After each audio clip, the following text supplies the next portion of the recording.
नमस्कार दोस्तों, मैं हूं संजय मंडावी और स्वागत है हमारे YouTube चैनल में। तो देखिए, पिछले वीडियो में हमने हिंदी का पार्ट 2 कवर किया था और आज की इस वीडियो में हम पार्ट 3 कवर करेंगे। तो अगर आपको वीडियो पसंद आएगी तो आप वीडियो को लाइक कीजिएगा, शेयर कीजिएगा और हमारे YouTube चैनल मंडावी एजुकेशन को सब्सक्राइब कीजिएगा। आपके सब्सक्राइब करने से आपको पढ़ाई में मदद मिलेगी और हमें सपोर्ट मिलेगा। साथ ही हमारे टेलीग्राम चैनल को ज्वाइन कीजिएगा और हमारे फेसबुक पेज को भी लाइक कीजिएगा। लिंक जो है वो आपको डिस्क्रिप्शन में मिल जाएगा। और अगर किसी भी प्रकार का डाउट होता है आपको वीडियो से रिलेटेड तो आप मुझे कमेंट बॉक्स में कमेंट कर सकते हैं। साथ ही वीडियो को कम से कम 2 बार देखिए। आपके 2 बार देखने से आपको चीज़ें अच्छी तरीके से समझ में आएगी और आप चीज़ों को ध्यान पे रख पाएंगे। तो चलिए शुरू करते हैं आज का वीडियो। आज का हमारा पहला टॉपिक है छंद। तो देखिए यहाँ पर वाक्य में प्रयुक्त अक्षरों की संख्या एवं क्रम, मात्रा गणना तथा यति गति संबंध विशिष्ट नियमों से नियोजित पद्य रचना छंद कहलाती है। या विशिष्ट अर्थों या गीतों में वर्णों की संख्या और स्थान से संबंधित नियमों को छंद कहते हैं। तो देखिए यहाँ पर ये पॉइंट क्या कहना चाह रहा है कि वाक्य में प्रयुक्त अक्षरों की संख्या, ठीक है, क्रम, मात्रा गणना, ठीक है, मात्रा की यहाँ पर गणना भी है, तथा यति गति से संबंध विशिष्ट नियमों को से नियोजित पद्य रचना को छंद कहते हैं। मतलब छंद क्या है? एक प्रकार की पद्य रचना है, मतलब कविता के समान है। ठीक है, पद्य रचना मतलब क्या होती है? जो कविता के समान होती है। तो इसमें देखिए अक्षरों की संख्या भी है, क्रम है, मात्रा गणना है, ठीक है, और यति गति संबंध भी है। ठीक है, तो इनसे नियोजित जो पद्य रचना होती है उसे छंद कहते हैं। या विशिष्ट अर्थों, ठीक है, अब यहाँ पर दूसरे शब्दों में देखिए, या विशिष्ट अर्थों या गीत में वर्णों की संख्या और स्थान से संबंधित नियमों को छंद कहते हैं। देखिए यहाँ पर क्या कहना चाह रहे हैं कि विशिष्ट अर्थों या गीतों में वर्णों की संख्या, ठीक है, वर्णों की संख्या जो होती है वो एक निश्चित मात्रा में होती है और स्थान से संबंधित नियमों को क्या कहते हैं? छंद कहते हैं। तो देखिए यहाँ पर छंद शब्द छद धातु से बना है। इसका धातुगत व्युत्पत्ति मूलक अर्थ है जो अपनी इच्छा से चलता है, या इसी मूल से स्वच्छंद जैसे शब्द आए हैं। तो देखिए यहाँ पर क्या कहना चाह रहे पॉइंट कि छंद शब्द जो है वो छद धातु से बना है, ठीक है, और इसका धातुगत व्युत्पत्ति मूलक अर्थ है जो अपनी इच्छा से चलता है। अब देखिए जो छंद है वो छद धातु से बना है, ठीक है। तो यहाँ से क्वेश्चन बन सकता है कि छंद शब्द की उत्पत्ति कौन से धातु शब्द से हुई है? तो छद धातु से हुई है, ठीक है, और इसका धातुगत व्युत्पत्ति मूलक अर्थ है, ठीक है, जो अपनी इच्छा से चलता है। मतलब इसका जो धातुगत जो शब्द है उसका अर्थ क्या है कि जो अपनी इच्छा से चलता है उसे क्या कहते हैं? छंद कहते हैं। अब देखिए इसी मूल से स्वच्छंद जैसे शब्द बने हैं। तो देखिए जो स्वच्छंद जो शब्द है जिसमें छंद, देखिए छंद प्रयुक्त हुआ है, छंद, तो ये इसी शब्द से आए हैं, ठीक है, मतलब इसका अर्थ होता है जो अपनी इच्छा से चलता है।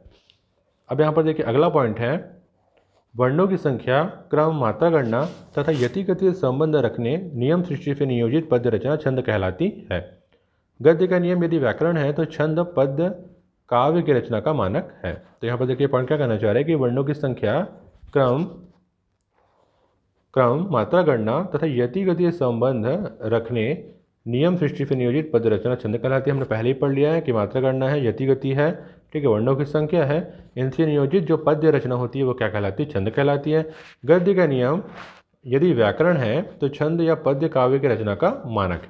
तो देखिए यहाँ पर क्या कहना चाह रहा है कि जो गद्य है यदि उसका नियम व्याकरण है तो छंद या पद्य की जो रचना है वो किसका मानक है? काव्य का मानक है। मतलब गद्य है वो व्याकरण का मानक है, तो जो छंद है वो पद्य या काव्य का मानक है, ठीक। अब यहाँ पर देखिए अगला पॉइंट क्या कहना चाह रहे हैं, ठीक है, कि मूलतः 2 प्रकार के छंद हैं, मात्रिक तथा वर्णिक। वर्ण गणना के आधार पर रचित छंद वर्णिक छंद कहलाता है। यहाँ की संख्या निर्धारित होती है। मात्रा की गणना के आधार पर छंद मात्रिक छंद कहलाता है। तो देखिए ये पॉइंट क्या कहना चाह रहे हैं कि मूलतः 2 प्रकार के छंद है। कौन कौन से छंद है? तो एक है मात्रिक और दूसरा है वर्णिक। तो देखिए वर्ण गणना के आधार पर रचित छंद वर्णिक छंद कहलाता है। देखिए बहुत ही सिंपल चीज़ है कि वर्णिक छंद, देखिए वर्णिक छंद किसे कहते हैं? जिसमें वर्ण गणना को आधार माना गया हो, ठीक है। तो वर्ण गणना के आधार पर जो छंद रचा जाता है वो क्या कहलाता है? वर्णिक छंद। देखिए नाम से ही स्पष्ट है, वर्णिक मतलब वर्ण से, वर्ण गणना के आधार पर रचा गया छंद। अब देखिए यहाँ पर यहाँ की संख्या निर्धारित होती है, ठीक है। तो जो वर्णिक छंद है ना, उसकी जो रचना है, संख्या है, वो निर्धारित होती है। फिर उसके बाद देखिए मात्रा की गणना के आधार पर छंद मात्रिक छंद कहलाता है। सिंपल सी चीज़ है। अब देखिए मात्रिक छंद नाम से स्पष्ट है, मात्रिक, तो मात्रिक मतलब मात्रा की गणना के आधार पर जो छंद रचा गया है वो क्या कहलाता है? मात्रिक छंद कहलाता है, ठीक। अब यहाँ पर देखिए अगला है प्रमुख छंदों का परिचय। तो देखिए यहाँ पर पहला है चौपाई। तो देखिए चौपाई एक मात्रिक छंद है। इसके प्रत्येक चरण में 16 मात्राएं होती हैं। पहले चरण की तुक दूसरे से तरह तीसरे चरण की चौथे से चरण से मिलती है। तो यहाँ पर क्या कहना चाह रहा है कि जो चौपाई है वह एक मात्रिक छंद है। अब हमने पहले ही पढ़ा कि मात्रिक छंद में क्या होता है, मात्रा की गणना के आधार पर छंद रचा जाता है। तो चौपाई क्या है, मात्रिक छंद है, ठीक है, जिसमें मात्रा की गणना की गई है। इसके प्रत्येक चरण में 16 मात्राएं होती हैं। तो देखिए जो चौपाई है उसके प्रत्येक चरण में 16 मात्राएं होती है। अब ध्यान रखिएगा, यहाँ पर क्वेश्चन पूछ सकता है कि चौपाई में चौपाई के चरण में कितनी मात्राएं होती है, तो 16 मात्राएं होती हैं। पहले चरण की तुक जो होती है दूसरे से मिलती है। तो देखिए जो पहले चरण की तुक है ना, वो दूसरे चरण के तुक से मिलती है, दूसरे चरण से मिलती है, और जो तीसरे चरण की जो तुक है वो चौथे चरण से मिलती है। ठीक है, तो आप ध्यान पर रखिएगा कि चौपाई क्या है, कौन सा छंद है, मात्रिक छंद है, क्वेश्चन बन सकता है। और इसके प्रत्येक चरण में कितनी मात्राएं होती हैं, तो 16 मात्राएं होती हैं। ठीक, अब यहाँ पर देखिए चौपाई का उदाहरण दिया हुआ है कि प्रविसी नगर कीजे सब काजा, हृदय रखी कौशलपुर राजा, गरल सुधा रिपु अमी मिताई, गोबंद सिंधियो अनल सितलाई।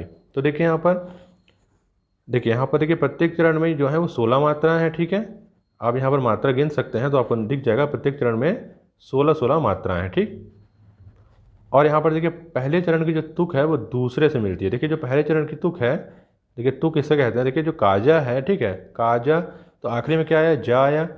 तो पहले चरण की जो तुक है वो दूसरे चरण की तुक से मिलती है। मतलब देखिए जो काजा और राजा, ठीक है, काजा और राजा, तो देखिए पहले चरण की जो तुक है वो दूसरे चरण की तुक से मिल रही है। ठीक है, उसी प्रकार देखिए जो दूसरे चरण की जो तुक है, ठीक है, ये देखिए मिताई है ना, ये जो तीसरे चरण की तुक है वह किससे मिल रही है, सितलाई। देखिए मिताई और सितलाई है ना, तो दोनों में ई आ रहा है, पहले और दूसरे में जा आ रहा था, और तीसरे और चौथे में ई आ रहा है। तो देखिए अब तीसरे और चौथे चरण की तुक भी क्या है, मिल रही है। देखिए यहाँ पर है ना, ये जा और ये जा पहला और दूसरा चरण, और यहाँ पर ई और ई ये दूसरा और तीसरा और चौथा चरण। आपको समझ में आ रहा है, ठीक है, बहुत ही सिंपल चीज़ है। अब यहाँ पर देखिए अगला है रोला। तो देखिए रोला मात्रिक छंद है। इसके प्रत्येक चरण में 24 मात्राएं होती हैं। प्रत्येक चरण में 11 तथा 13 मात्राएं होती हैं। प्रत्येक चरण अंत में 2 गुरु या लघु वर्ण आते हैं। तो देखिए यहाँ पर क्या कहना चाह रहा है कि रोला जो है वो मात्रिक छंद है। हमने पहले ही पढ़ा कि मात्रिक छंद क्या होता है, जिसमें मात्रा के गणना के आधार पर पद्य रचना की जाती है, वो क्या कहलाती है, मात्रिक छंद कहलाती है।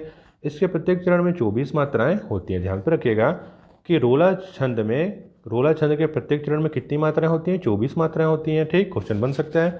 प्रत्येक चरण में 11 तथा 13 मात्राएं होती हैं। अब देखिए प्रत्येक चरण में कितनी मात्राएं होती हैं, 11 और 13। ठीक, तो देखिए 11 और 13 मिलाकर कितना हो गया, 24 मात्राएं हो गई। ठीक है, मतलब हर चरण में 11 या 13 मात्राएं होती हैं। तो यहाँ पर कह रहा है प्रत्येक चरण में 24 मात्रा, तो 11 प्लस 13 आप जोड़ लीजिए, कितना हो गया, 24 हो गया।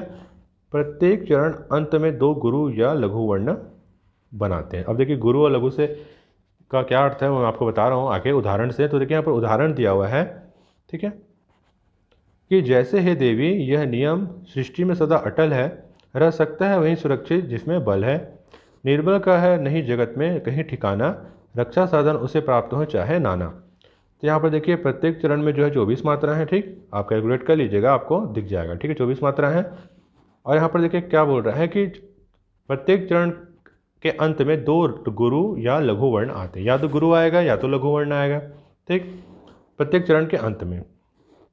तो यहाँ पर देखिए लघु और गुरु का मतलब ये है, ठीक है, 2 गुरु या लघु, या तो 2 गुरु आएगा या तो 2 लघु आएगा। अब देखिए यहाँ पर देखिए लघु मतलब है जिसमें मात्राएं हैं वो जिसमें कोई मात्रा नहीं है, ठीक है, अलग से कोई मात्रा नहीं है, वो लघु है। और गुरु है जिसमें अलग से मात्रा है। जैसे कि अगर अ है तो देखिए ये लघु हो गया, और गुरु क्या होगा, अगर इसमें आप आखिरी मात्रा लगा दिए तो ये गुरु बन गया। वैसे ही यहाँ पर देखिए प्रत्येक चरण के अंत में 2 लघु या गुरु, मतलब देखिए यहाँ पर देखिए सदा अटल है, सदा अटल है मतलब यहाँ पर क्या हुआ, लघु हुआ। ठीक है, प्रत्येक चरण में 2 लघु, मतलब देखिए अटल, अटल में भी कोई मात्रा नहीं है तो अटल और है 2 लघु हो गया। यहाँ पर देखिए बल है, इसमें भी 2 लघु हो गया। अब यहाँ देखिए यहाँ पर देखिए कहीं ठिकाना, तो देखिए ठिकाना, काना, काना, तो 2 गुरु आ गए, मतलब दोनों में बड़ी की मात्रा लगी हुई है, तो ये गुरु हो गया। और ये भी नाना, तो यहाँ भी गुरु हो गया। देखिए ये लघु है, ठीक, ये भी लघु है, और फिर यहाँ देखिए ये गुरु है। तो यहाँ पर 2 लघु और 2 गुरु, ठीक है। और एक इम्पॉर्टेंट बात यहाँ पर देखिए कि अगर आपको वीडियो पसंद आएगी तो वीडियो को लाइक कीजिएगा, शेयर कीजिएगा और हमारे यूट्यूब चैनल को सब्सक्राइब कीजिएगा। आपके सब्सक्राइब करने समय सपोर्ट मिलेगा और आपको आपकी पढ़ाई में मदद मिलेगी, ठीक। तो चलिए अगला यहाँ पर देखते हैं। अगला है हमारा दोहा। तो देखिए यहाँ पर दोहा यह मात्रिक अर्धसम छंद है। इस छंद के विषम चरणों में 13 मात्राएं तथा सम चरणों में 11 मात्राएं होती है। तो देखिए ये पॉइंट क्या कहना चाह रहा है कि दोहा जो है वो मात्रिक अर्धसम छंद है, ठीक है। मात्रिक अर्धसम छंद, इसका मतलब ये है, आगे पढ़ते हैं कि इस छंद के विषम चरणों में 13 मात्राएं और सम चरणों में 11 मात्राएं होती हैं, इसलिए इसे क्या कहा जा रहा है, मात्रिक अर्धसम। अब देखिए दोहा है, उसके विषम चरणों में 13 मात्राएं होती हैं और सम चरणों में होती हैं 11 मात्राएं, इसलिए ये क्या है, मात्रिक अर्धसम छंद है, ठीक। अब यहाँ पर देखिए जैसे उदाहरण दिया हुआ है कि पवन तनय संकट हरण मंगल मूर्ति रूप राम लखन सीता सहित हृदय बसहि सुरभूप। अब यहाँ पर देखिए कि विषम चरण में 13 मात्राएं। विषम चरण मतलब देखिए यहाँ पर 1 और 3। विषम चरण क्या होगा, 1 और 3 होगा विषम चरण, आप तो जानते हैं सम और विषम क्या होता है। और सम चरण मतलब होगा 2, दूसरा चरण और चौथा चरण, ठीक है। तो यहाँ पर देखिए विषम चरण मतलब देखिए ये अब हमारा जो है विषम चरण है, ठीक है ना। तो इसमें कितनी होगी, 13 मात्राएं होंगी और पहला और तीसरा मतलब ये वाला जो है, ठीक है, इसमें भी कितनी होगी, 13 मात्राएं होंगी। और जो सम चरण मतलब ये वाला जो चरण है, ठीक है, ये दूसरा चरण है, इसमें 11 मात्राएं होंगी और इसमें भी दूसरे चौथे चरण में कितनी होगी, 11 मात्राएं होंगी, ठीक है। बहुत ही सिंपल चीज़ है। अब यहाँ पर देखिए चौथा है सवैया। तो देखिए यह एक वर्णिक समवृत्त छंद है। इसके चरण में 22 से लेकर 26 अक्षर होते हैं। कवित यह भी वर्णिक समवृत्त छंद है, इसमें 31 वर्ण होते हैं, ठीक है। तो क्या कहना चाह रहे हैं कि सवैया यह एक वर्णिक समवृत्त छंद है। ध्यान पर रखिएगा, वर्णिक समवृत्त छंद। अब यहाँ पर देखिए याद करने का तरीका मैं आपको बता रहा हूँ। देखिए स से सवैया और स से समवृत्त छंद, ध्यान पर रखिएगा, स से सवैया और स से समवृत्त छंद, ठीक है। पूछ सकता है कि वर्णिक समवृत्त छंद कौन सा है, तो सवैया है। इसके चरण में 22 से लेकर 26 तक अक्षर होते हैं। अब देखिए इसके जो चरण हैं उसमें 22 से लेकर कितने होते हैं, 26 तक अक्षर होते हैं। कवित यह भी वर्णिक समवृत्त छंद है। अब देखिए जो कवित छंद है, ठीक है, वो भी क्या है, देखिए जो कवित छंद है वो भी क्या है, वर्णिक समवृत्त छंद है। तो देखिए सवैया भी वर्णिक समवृत्त छंद है और कवित भी क्या है, वर्णिक समवृत्त छंद है। और इसमें कितने होते हैं, 31 वर्ण होते हैं। ध्यान पर रखिएगा, क्वेश्चन बन सकता है कि कवित छंद में कितने वर्ण होते हैं, तो 31 वर्ण, और सवैया के चरण में 22 से लेकर 26 तक अक्षर होते हैं, मतलब इसमें 31 वर्ण और उसमें 22 से 26 वर्ण होते हैं। अब यहाँ पर देखिए अपना अगला है हरि गीतिका छंद। तो यह मात्रिक छंद है। इस छंद के प्रत्येक चरण में 28 मात्राएं होती हैं। 16 तथा 12 मात्राओं पर यति तथा अंत में लघु गुरु का प्रयोग प्रचलित है। तो देखिए पॉइंट क्या कहना चाह रहा है कि हरि गीतिका क्या है, यह मात्रिक छंद है, ठीक है। इस छंद के प्रत्येक चरण में 28 मात्राएं होती है। तो आप ध्यान पर रखिएगा कि हरि गीतिका छंद के प्रत्येक चरण में कितनी मात्राएं होती हैं, 28 मात्राएं होती हैं। 16 तथा 12 मात्राओं पर यति तथा अंत में लघु गुरु का प्रयोग प्रचलित है। अब देखिए 16 तथा 12 मात्राओं पर यति लगता है, ठीक है, और अंत में क्या होते हैं, लघु और गुरु का प्रयोग प्रचलित है। मैंने पहले पढ़ा है, लघु मतलब जिसमें मात्राएं नहीं होती और गुरु मतलब जिसमें एक्स्ट्रा मात्राएं होती हैं, ठीक है। जैसे अ हो गया लघु और आ हो गया गुरु, ध्यान पर रखिएगा। अब यहाँ पर देखिए हम उदाहरण देख लेते हैं। एही भांति गौरी असी सुनी सिय सहित हिय हर्षि अली तुलसी भवानी ही पूजी पुनि पुनि मुदित मन मंदिर चली। तो देखिए यहाँ पर 16 तथा 12 मात्राओं पर यति और अंत में लघु गुरु का प्रयोग प्रचलित है। तो देखिए अंत में लघु और गुरु लगे हैं, ठीक है। देखिए अ और ली, च और ली, ठीक है, इसमें अंत में लघु गुरु दोनों हैं, अली चली। और देखिए इसके प्रत्येक चरण में कितनी मात्रा होती हैं, तो 28 मात्राएं होती हैं, ठीक है, आप गिन सकते हैं, ठीक है। प्रत्येक चरण में 28 मात्राएं होती हैं। तो देखिए यहाँ पर द्रुत विलंबित एक प्रकार का वर्णिक छंद है, ठीक है। तो वर्णिक छंद मतलब जहाँ पर वर्णों की गणना के आधार पर पद्य रचना की जाती है वो क्या कहलाता है, वर्णिक छंद कहलाता है। और जिसके प्रत्येक चरण में 12 वर्ण होते हैं। तो देखिए प्रत्येक चरण में कितने वर्ण हैं, 12 वर्ण। तो वो कौन सा छंद हुआ, द्रुत विलंबित वर्णिक छंद। अब देखिए यहाँ पर क्वेश्चन पूछ सकता है कि द्रुत विलंबित छंद में के प्रत्येक चरण में कितने वर्ण होते हैं, तो 12 वर्ण होते हैं, ध्यान पर रखिएगा। अब यहाँ पर देखिए अगला है सोरठा। तो देखिए सोरठा दोहे का उल्टा होता है। इस छंद के विषम चरणों में 11 मात्राएं तथा सम चरणों में 13 मात्राएं होती हैं। ठीक, तो यहाँ पर देखिए सोरठा जो है वो दोहे का उल्टा होता है। ठीक है, जैसे दोहा में क्या हुआ है कि सम जो विषम चरण है उसमें 13 मात्राएं और सम चरण में 11 मात्राएं होती हैं। पर यहाँ पर देखिए सोरठा जो है दोहे का उल्टा होता है, मतलब देखिए उसके विषम चरणों में कितनी मात्राएं हैं, 11 मात्राएं, और सम चरणों में है 13 मात्राएं। और वहाँ पर क्या था, विषम में 13 मात्राएं थी और सम में थी 11 मात्राएं। ठीक है, तो सोरठा जो जस्ट दोहे का उल्टा होता है। तो देखिए इस तरीके से आज का हमारा यह हिंदी पार्ट 3 यहाँ पर कंप्लीट होता है। तो अगली वीडियो में हम अगला पार्ट कवर करेंगे। ठीक, तो अगर आपको वीडियो पसंद आई होगी तो आप वीडियो को लाइक कीजिएगा, शेयर कीजिएगा और हमारे यूट्यूब चैनल मंडावी एजुकेशन को सब्सक्राइब कीजिएगा।